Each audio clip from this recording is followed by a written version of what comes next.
Welcome to Ohio Northern University. We are a small, private undergraduate university based here in Ada, Ohio. My name is Dominic Bleacher. I'm a sophomore mechanical engineer, and I'm also the founder and president of the Ohio Northern Rocketry program. This is the James Lear Kennedy Engineering Building. This is the home to 5 engineering majors at ONU, as well as all of the ONU engineering competition teams. Right here is Crown Innovation Center, and this is where all of our competition teams work on their year-long competition projects. This year, ONU Rocketry is pushing the boundaries of what is possible with 2-stage high-power rockets, and we are building 2 minimum diameter rockets. Last but not least, you can see our Rocketry workspace, and here are some of the members of our team working on this year's rockets. Now let's take a closer look at what we have in store for the 2025-2026 season.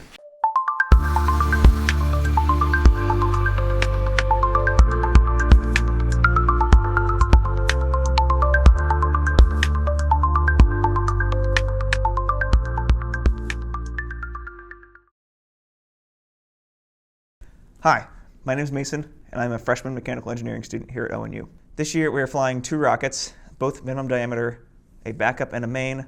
Our backup is named Orange Justice, and our main is Bare Minimum, after the school colors and mascot. So since last year was the inaugural year of the ONU Rocketry program, we went for a relatively low risk, low scoring potential build. And it ultimately worked out pretty well. This year we're changing our approach. We're building 2 rockets. So for our main rocket, we're going for a pretty high risk and high scoring potential rocket. But there's obviously a pretty extreme gap between these 2 builds. So for our second rocket, our backup rocket, we are going to go for a nice middle ground between risk and scoring potential. For both of our minimum diameter rockets, we started with modeling them in OpenRocket, and we also modeled them in Ross Aero to compare our simulation results. For the fins, we used 1/8" fiberglass and cut them out on the CNC and epoxied them to the airframe. Hi, my name is Jacob Kingsley, and I'm a sophomore mechanical engineer at Ohio Northern University, and I'm this year's design lead. So some of the specifications of this year's rocket is it's going to be about 9.5 feet long, and we're doing a minimum diameter of 54 millimeters. Some other cool things we're doing is we decided this year to attempt head-end dual deploy. This is where you put one of your parachutes into the nose cone of your rocket. And this has been a big challenge of ours because none of us have directly done this before. We've all only read about it. So this is kind of everyone's first experience with it. We've run into some challenges with this. One of just trying to figure out how to connect the 2 stages with this. It created an interesting problem there. And also how we actually mount the parachute to the nose cone, or at least the Kevlar to it, so the nose cone doesn't just go flying away. We've also, some other things I had to deal with this year is our off stacks, trying to minimize those to their smallest possible length. That was a big challenge of ours. We've created some pretty interesting designs by putting the computers on top of their batteries to save the most possible length. Our backup will be just over 10 feet tall, and we will have 3 parachutes within the entirety of the rocket. 1 in the booster and 2 in the sustainer, a drogue and a main. We will also be flying 3 avionics bays, 1 in the booster, 1 in the sustainer, and then 1 in the nose cone. We've also created a custom bulkhead and a custom coupler to connect our 2 stages. And we've also done testing on that coupler in the lovely weather we have here at Ada, Ohio. Snow and cold. Hi, I'm Ryan. I'm a sophomore mechanical engineer here at Ohio Northern University, and I'm the build lead for this year's rocket.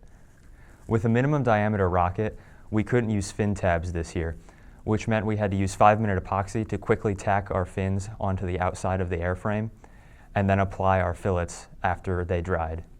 Hi, I'm Connor. I'm a sophomore mechanical engineering major. Since we're building a minimum diameter, we have to install engine blocks, which are just threaded pieces that we epoxy in the body tube so that the motor can thread right in and stay secure during flight. Hello, I am Landon Eiler. I am a sophomore mechanical engineering student here at Ohio Northern. I was in charge of the machining for the Rocketry team and a little bit of the design work. For our payload section this year, on our main rocket, we are flying 12 golf balls, and on our backup rocket, we are flying 10. They are sandwiched in between 2 bulkheads. Put one bulkhead on, put the golf balls in, put another bulkhead on, and that's it.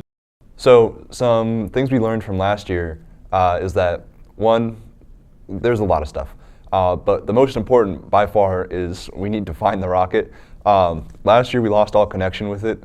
Once it hit very, very low off the ground, we lost connection almost immediately, actually.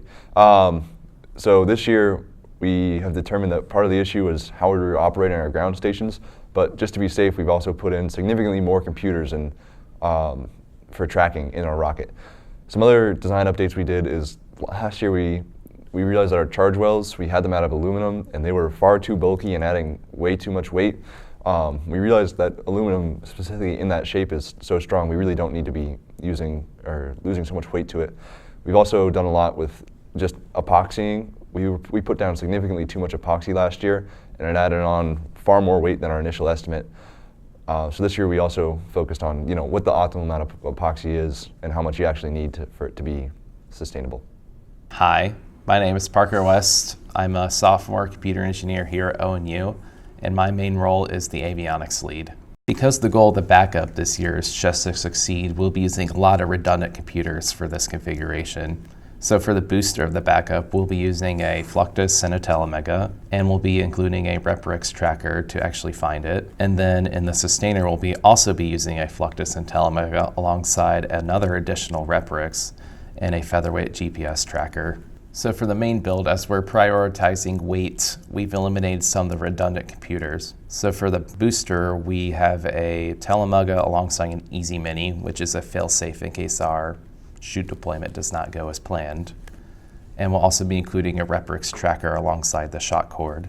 And then the sustainer, we'll be using another Telemega and another Easy Mini. And then we'll be including a featherweight GPS tracker too.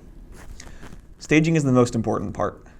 It's when the rocket decides if it wants to be successful or if it wants to become a really, really expensive lawn dart. After separation, the sustainer computers will then light the sustainer motor. This will only happen though if the angle from the horizontal is less than 20 degrees, it is going greater than 200 feet per second, and has been coasting for at least 6 seconds. The 6 seconds isn't necessarily a restriction imposed upon us, but it's more of a restriction we made for ourselves to maximize our score. It will continue to burn out, and then when it reaches apogee, it will fire a drogue parachute, which will then decrease its descent rate. And then when it reaches approximately 700 to 800 feet, it will fire the main parachute for recovery. For recovery on the backup rocket, we are flying a 36-inch parachute in the booster, and for the sustainer, we're going to fly a 24-inch drogue parachute and a 50-inch parachute for the main. This sizing for the main parachute was selected to meet the 35 foot per second requirement in the event that our sustainer motor doesn't light. For recovery on the main rocket, we are going to fly a 30-inch parachute in the booster, and for the sustainer, we're going to fly an 18-inch drogue and a 50-inch main parachute. Again, this main parachute size was selected to meet the 35 foot per second requirement in the event that our sustainer motor doesn't light. Now that we've taken a closer look at what the ONU Rocketry program has planned for this season, we can't wait to see what other teams have in store for this season as well. We'd like to give a special thanks to Dean Yoder, Dr. Hilton, Synovus Energy, Marathon Petroleum, and all of our other sponsors for this year's competition. We can't wait to see you out on the Rocket Pasture this season. Thanks for watching, and go Bears!